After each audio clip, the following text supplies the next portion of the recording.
வணக்கம். இது உங்களுக்கான ஒரு சிறப்பு அலசல்.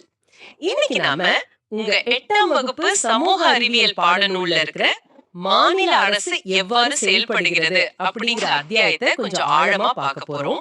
ஆமாங்க. மாநில அரசாங்கம்னா சும்மா நியூஸ்ல படிக்கிறதோட இல்ல, அது எப்படி, அதோட அமைப்பு என்ன, ஒவ்வொரு பகுதியும் என்ன செய்யுதுன்னு புரிஞ்சுக்கிறது முக்கியம். உங்க பாடநூல்ல சில கற்றல் நோக்கங்கள் இருக்கு பாருங்க, அதை வச்சுதான் நாம இதை அணுக போறோம். அப்போ நம்ம நோக்கம் ரொம்ப தெளிவு. மாநில அரசோட நிர்வாகம், அப்புறம் ஆளுநர், முதலமைச்சர், சட்டமன்றம், நீதித்துறை இதெல்லாம் எப்படி இயங்குதுன்னு தெரிஞ்சுக்கிறது இல்லையா? அந்த கற்றல் நோக்கங்களை வச்சே போலாம். கரெக்ட். இந்தியாவுல பாத்தீங்கன்னா மத்திய அரசு, மாநில அரசுன்னு 2 அடுக்கு இருக்கு. இதுல மாநில அரசுக்குன்னு தனியா நிர்வாகம், அதாவது எக்ஸிகியூட்டிவ், அப்புறம் சட்டமன்றம் லெஜிஸ்லேச்சர், அப்புறம் நீதித்துறை ஜுடிஷியரின்னு 3 முக்கிய அங்கங்கள். இது எப்படி வேலை செய்யுதுன்னு பார்க்கணும். கற்றல் நோக்கமே ஒட்டுமொத்த நிர்வாகத்தை புரிஞ்சுக்கிறது தான். சரி, அதுக்குள்ளேயே 2வது நோக்கம் ஆளுநரோட பங்கு பத்தி பேசுது. அங்க இருந்து ஸ்டார்ட் பண்ணலாமா? பண்ணலாமே. ஆளுநர் கவர்னர் சொல்றோம், மாநிலத்தோட தலைவர். ஆனா எப்படி வராரு? யார் அவரு? ஆளுநர் மாநிலத்தோட அரசியலமைப்பு தலைவர், அதாவது கான்ஸ்டிடியூஷனல் ஹெட். நேரடியா மக்கள் தேர்ந்தெடுக்கிறது இல்ல, அவர் குடியரசுத் தலைவர் தான் நியமிக்கிறார். ஓஹோ. பாடநூல் சொல்ற மாதிரி இந்திய குடிமகனா இருக்கணும், 35 வயசு முடிஞ்சிருக்கணும், வேற எந்த லாபம் தர பதவியில இருக்கக்கூடாது. இதெல்லாம் தகுதிகள். ஒரு மாதிரி மாநில அளவுல சென்ட்ரோட பிரதிநிதி மாதிரி. அவரோட அதிகாரங்கள் என்னென்ன? பாடநூல்ல என்ன சொல்லுது? நல்ல கேள்வி. அவர் பேரளவுல தலைவர்னாலும் சில முக்கியமான அதிகாரங்கள் இருக்கு. பாடநூல் அத நிர்வாக அதிகாரம், சட்டமன்ற அதிகாரம், நிதி அதிகாரம், நீதி அதிகாரம், அப்புறம் விருப்புரிமை அதிகாரம்னு பிரிச்சு காட்டுது. ஒன்னொன்னா பார்க்கலாம்.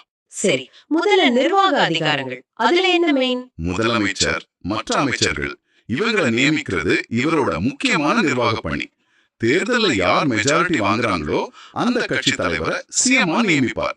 சிஎம் சொல்றவங்கள மற்ற அமைச்சர்களை நியமிப்பார். அது மட்டும் இல்லாம மாநில அரசு பணியாளர் தேர்வாணையம் இருக்குல்ல, டிஎன்பிஎஸ்சி மாதிரி, அதோட தலைவர், உறுப்பினர்கள், யூனிவர்சிட்டி வைஸ் சான்சலர்ஸ்னு பல முக்கிய நியமனங்கள் செய்வாரு. ஒருவேளை ஸ்டேட் கவர்மெண்ட் சரியா நடக்கலைன்னா அதை பத்தி பிரசிடென்ட்டுக்கு ரிப்போர்ட் அனுப்பி பிரசிடென்ட் ரூல் கொண்டு வர சொல்லலாம். ஆர்டிகல் 356. அதுக்கும் இவருக்கு அதிகாரம் இருக்கு. ஓ, அப்போ இது சென்டருக்கும் ஸ்டேட்டுக்கும் ஒரு லிங்க் மாதிரி. ஆமா. சரி, சட்டங்கள் போடுறதுல இவரோட பங்கு என்ன? சட்டமன்ற அதிகாரங்கள். சட்டமன்றத்தை கூட்டுறதுக்கு இவருக்கு அதிகாரம் உண்டு. தள்ளி வைக்கலாம், சில சமயம் கலைக்கவும் செய்யலாம்.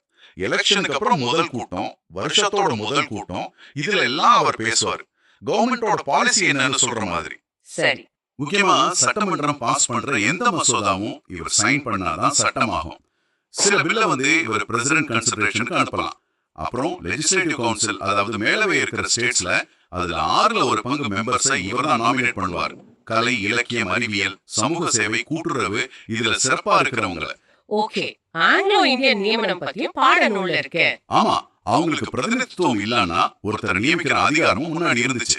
சரி, நிதி ஃபினான்ஸ் விஷயத்துல ஆளுநரோட பங்கு என்ன? பட்ஜெட்டுக்கும் இவருக்கும் என்ன கனெக்ஷன்? ஸ்டேட்டோட பட்ஜெட் இருக்குல்ல, வருடாந்திர நிதிநிலை அறிக்கை, அது சட்டமன்றத்துல வர்றதுக்கு முன்னாடி இவரோட ஒப்புதல் வேணும். அப்படியா? ஆமா. பண மசோதா, அதாவது மணி பில்ல இவரோட ரெக்கமெண்டேஷன் இல்லாம அவையில இன்ட்ரோடியூஸ் பண்ண முடியாது. ஸ்டேட்டோட அவசர கால நிதி, கான்டிஜென்சி ஃபண்டும் இவரோட கண்ட்ரோல்ல தான் இருக்கும். எதிர்பாராத செலவுக்கு யூஸ் ஆகும். தேவைப்பட்டா ஸ்டேட் ஃபைனான்ஸ் கமிஷனையும் இவர் தான் அமைப்பார். நீதித்துறை சம்பந்தமா அதுலயும் இவருக்கு பவர் இருக்கா? இருக்கு. ஹைகோர்ட் ஜட்ஜஸ் நியமிக்கும் போது பிரசிடென்ட் இவரை கன்சல்ட் பண்ணுவார். டிஸ்ட்ரிக்ட் ஜட்ஜஸ் அப்பாயின்ட்மெண்ட், ப்ரமோஷன் இதுலயும் இவருக்கு பங்குண்டு. ஸ்டேட் சட்டத்துக்கு எதிராக தப்பு செஞ்சவங்களுக்கு கொடுத்த தண்டனையை குறைக்கவோ மன்னிக்கவோ இவருக்கு அதிகாரம் இருக்கு. ஆனா இது ஸ்டேட் சட்டங்களுக்கு மட்டும்தான். கடைசியா ஒன்னு சொன்னீங்களே, விருப்புரிமை அதிகாரங்கள்னு, அது என்ன ஸ்பெஷல்? ஆமா, அது கொஞ்சம் இன்ட்ரெஸ்டிங்கான ஏரியா. சில சமயம் சிஎம்மோட அட்வைஸை கேட்காம இவரே முடிவெடுக்கலாம். உதாரணத்துக்கு எலெக்ஷன்ல யாருக்கும் மெஜாரிட்டி கிடைக்கல, அப்போ யார் ஸ்டேபிளா ஆட்சி கொடுப்பாங்கன்னு யோசிச்சு ஒருத்தர் சிஎம் ஆக கூப்பிடலாம். ஓ, இது முக்கியமான கட்டம். ஆமா. அதே மாதிரி கவர்மெண்ட் சட்டமன்றத்தோட நம்பிக்கையை இழந்துட்டா அந்த மந்திரி சபையை டிஸ்மிஸ் பண்ணவோ இல்ல சட்டமன்றத்தையே கலைக்கவோ இவருக்கு அதிகாரம் இருக்கு. இந்த மாதிரி நேரத்துல ஆளுநரோட ரோல் ரொம்ப முக்கியமாயிடும். சில சமயம் சர்ச்சையாகவும் வாய்ப்பு இருக்கு. அப்போ ஆளுநர் ஒரு முக்கியமான போஸ்ட். ஆனா டெய்லி நிர்வாகம் பாலிசி எல்லாம் யாரு பாத்துக்கறாங்க? நம்மளோட அடுத்த கற்றல் நோக்கம் முதலமைச்சர் தானே? கரெக்ட். மாநிலத்தோட உண்மையான நிர்வாக தலைவர், அதாவது ரியல் எக்ஸிகியூட்டிவ் முதலமைச்சர் தான். ஆளுநர் பேரளவு தலைவர்னா முதலமைச்சர் செயலளவு தலைவர். சட்டமன்றத்துல யாருக்கு மெஜாரிட்டி இருக்கோ அவர் தான் சிஎம். மாநில அரசோட மொத்த செயல்பாடும் அவரை மையமா வச்சுதான் நடக்கும். அப்போ சிஎம்மோட முக்கியமான வேலைகள் என்னென்ன? பாடநூல் படி. ஃபர்ஸ்ட் அவரோட டீம், அதாவது அமைச்சர்களை செலக்ட் பண்றது. அந்த லிஸ்ட கவர்னருக்கு ரெக்கமெண்ட் பண்ணுவாரு. ஓ, டீம் செலக்ஷன். ஆமா. அப்புறம் யாருக்கு என்ன துறைன்னு போர்ட்ஃபோலியோவை பிரிச்சு கொடுப்பாரு. கேபினெட் மீட்டிங்க்கு இவர் தான் தலைமை தாங்குவாரு. ஸ்டேட்டுக்கான பாலிசிகளை உருவாக்குறது, அதை எப்படி இம்ப்ளிமெண்ட் பண்றதுன்னு பிளான் பண்றது எல்லாம் இவரோட பொறுப்பு. எல்லா டிபார்ட்மெண்ட்டையும் கோஆர்டினேட் பண்ணி வழி நடத்துறது. அப்புறம் கவர்னருக்கும் மந்திரி சபைக்கும் ஒரு பாலமா இருப்பாரு. கவர்மெண்ட் முடிவுகளை கவர்னர் கிட்ட சொல்றது. முக்கியமா சிஎம்ஓ அவரோட மொத்த மந்திரி சபையும் சட்டமன்றத்துக்கு கூட்டா பொறுப்பானவங்க. Collective responsibility. அது என்ன கூட்டு பொறுப்பு? அதாவது சட்டமன்ற உறுப்பினர்கள் கேட்கிற கேள்விகளுக்கு பதில் சொல்லணும். அவங்களோட நம்பிக்கையில தான் அரசாங்கம் நடக்கும். ஒரு மந்திரி மேல நம்பிக்கையில்லா தீர்மானம் ஜெயிச்சாலும் மொத்த மந்திரி சபையும் ரிசைன் பண்ணணும். இல்ல சிஎம் மேல ஜெயிச்சா மொத்தமாவே போயிடும்.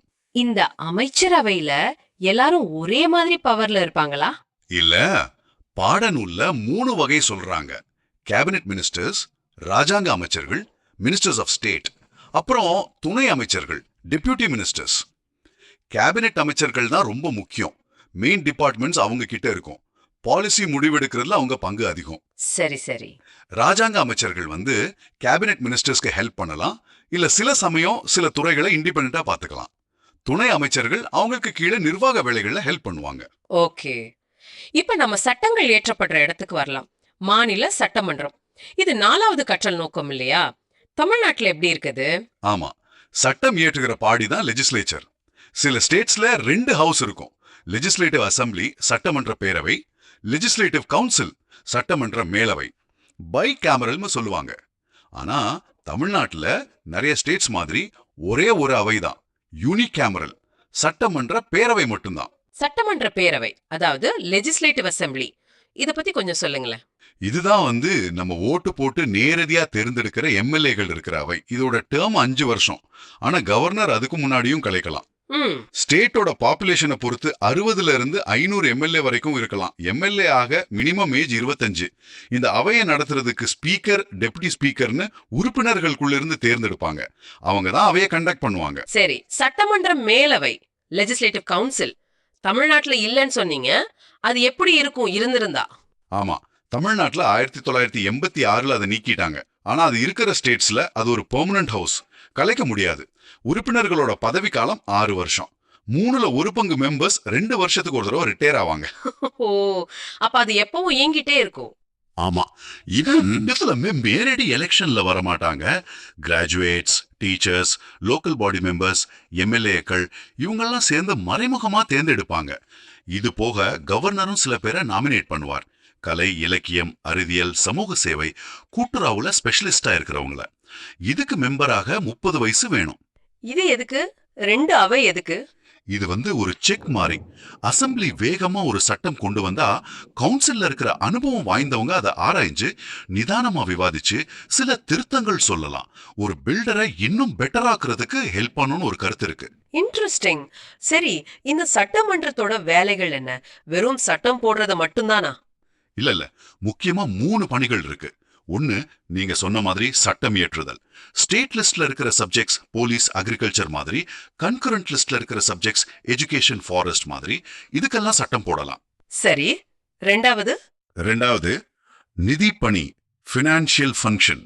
கவர்மெண்டோட வரவு செலவு, அதாவது பட்ஜெட், அதை பாஸ் பண்றது சட்டமன்றம் தான். புதுசா வரி போடணும்னா இவங்க பர்மிஷன் வேணும். பண மசோதாக்களை அசம்பிளில மட்டும்தான் இன்ட்ரோடியூஸ் பண்ண முடியும். கவுன்சில்ல முடியாது இருந்தா கூட. இது முக்கியம். ஓகே, 3வது பணி நிர்வாகத்தை கண்ட்ரோல் பண்றதுன்னு சொன்னீங்களே, அது எப்படி? ஆமா, கண்ட்ரோல் ஓவர் தி எக்ஸிகியூட்டிவ். மந்திரி சபை சட்டமன்றத்துக்கு பொறுப்புன்னு சொன்னோம்ல. ஆமா. அதனால எம்எல்ஏக்கள் மந்திரிகளை கேள்வி கேட்கலாம். கவர்மெண்ட் என்ன செய்யுதுன்னு விளக்கம் கேட்கலாம். டிபேட் நடத்தலாம். கவன ஈர்ப்பு தீர்மானம், ஒத்திவைப்பு தீர்மானம்னு கொண்டு வந்து சில பிரச்சனைகளை அவைக்கு கொண்டு வரலாம். ரொம்ப சீரியஸ் பாஸ் ஆயிட்டா கவர்மெண்ட் ரிசைன் பண்ணணும். இப்படிதான் நிர்வாகத்தை லெஜிஸ்லேச்சர் கண்ட்ரோல் பண்ணுது. அப்போ சட்டமன்றம் ரொம்ப பவர்ஃபுல். ஆமா, இது போக president election, Rajya Sabha MP election, இதுலயும் எம்எல்ஏகளுக்கு ஓட்டு இருக்கு. கான்ஸ்டிடியூஷன் அமெண்ட்மெண்ட்ஸை சில சமயம் இவங்களும் ராட்டிஃபை பண்ணணும். ஒரு சட்டம் எப்படி உருவாகுது, சிம்பிளா சொல்ல முடியுமா? ஒரு ஐடியாவை மசோதா, பில்லா அவையில ஒரு மந்திரி இல்ல எம்எல்ஏ இன்ட்ரோடியூஸ் பண்ணுவாங்க. அது மேல டிஸ்கஷன் நடக்கும். தேவைப்பட்டா ஒரு கமிட்டிக்கு அனுப்பி டீட்டெயிலா பார்ப்பாங்க. அமெண்ட்மெண்ட்ஸ் கொண்டு வரலாம். அப்புறம் ஓட்டிங் நடக்கும்.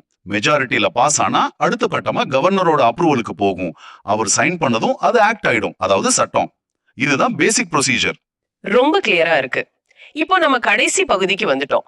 5வது கற்றல் நோக்கம் மாநில நீதித்துறை, ஸ்டேட் ஜுடிஷியரி, அரசின் 3வது தூண். ஆமா, மாநில அளவுல பாத்தீங்கன்னா ஹையஸ்ட் கோர்ட் வந்து உயர் நீதிமன்றம், ஹை கோர்ட்.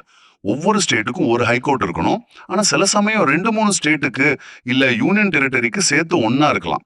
நம்ம மெட்ராஸ் ஹைகோர்ட் பாத்தீங்கன்னா தமிழ்நாடுக்கும் பாண்டிச்சேரிக்கும் பொதுவானது. சரி, ஹைகோர்ட்டுக்கு கீழே டிஸ்ட்ரிக்ட் கோர்ட்ஸ், சபார்டினேட் கோர்ட்ஸ்னு நிறைய கோர்ட்ஸ் இருக்கு. இந்த ஹைகோர்ட்டோட பவர்ஸ் என்னென்ன? நிறைய இருக்கு. ஒன்னு ஒரிஜினல் ஜூரிஸ்டிக்ஷன், சில கேஸுகளை நேரடியா ஹைகோர்ட்டே விசாரிக்கும். ஃபண்டமெண்டல் ரைட்ஸ் வயலேஷன், எலெக்ஷன் சம்பந்தப்பட்ட வழக்குகள் மாதிரி. 2வது அப்பலட் ஜூரிஸ்டிக்ஷன், அதாவது கீழ்கோர்ட்டு கொடுத்த தீர்ப்பை எதிர்த்து வர்ற அப்பீல்களை விசாரிக்கும். சிவில் கேஸ், கிரிமினல் கேஸ் ரெண்டுமே.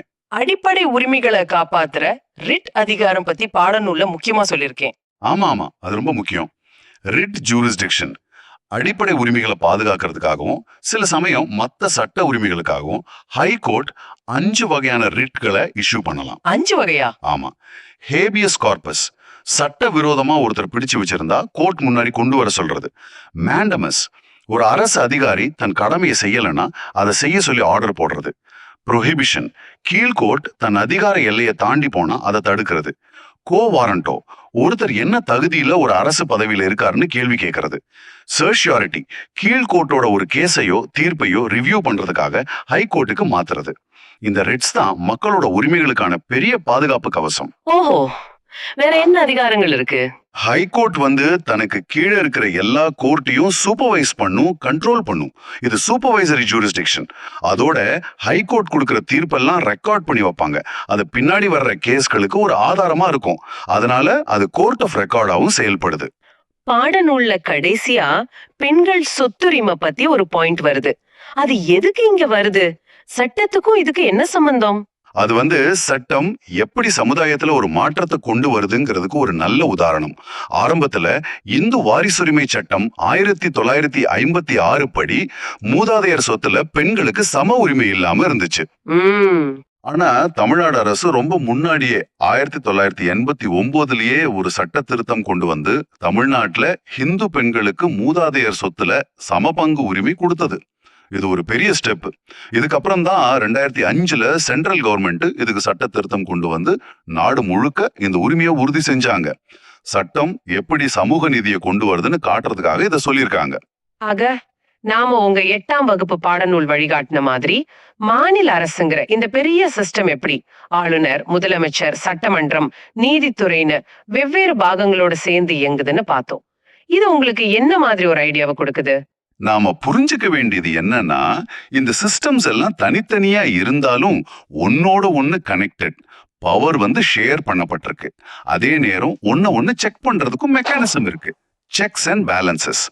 ஒரு குடிமகனா நம்ம ஸ்டேட் கவர்மெண்ட் எப்படி நடக்குது, நம்ம ரைட்ஸ் என்ன, ஒரு பிரச்சனைனா யாரை பார்க்கணும்னு தெரிஞ்சுக்கிறது ரொம்ப முக்கியம். இந்த பாடநூல் அதுக்கு ஒரு நல்ல ஃபவுண்டேஷன் கொடுக்குது. சரி, நீங்க யோசிச்சு பார்க்கிறதுக்கு ஒரு கடைசி விஷயம். ஆளுநரோட விருப்புரிமை அதிகாரங்கள் பத்தி பேசணும் இல்லையா? யாருக்கும் மெஜாரிட்டி கிடைக்காதப்போ சிஎம் செலக்ட் பண்றது, இல்ல நம்பிக்கை இழந்த கவர்மெண்ட்டை டிஸ்மிஸ் பண்றது, இந்த மாதிரி அதிகாரங்கள் எந்த மாதிரி அரசியல் சூழ்நிலைகள்ல இந்த பவர்ஸ் ஒரு மாநிலத்தோட ஆட்சியை முடிவு செய்யற அளவுக்கு முக்கியமாவோ இல்ல ஒரு பெரிய கான்ட்ரோவர்சிக்கோ காரணமா அமையலாம்.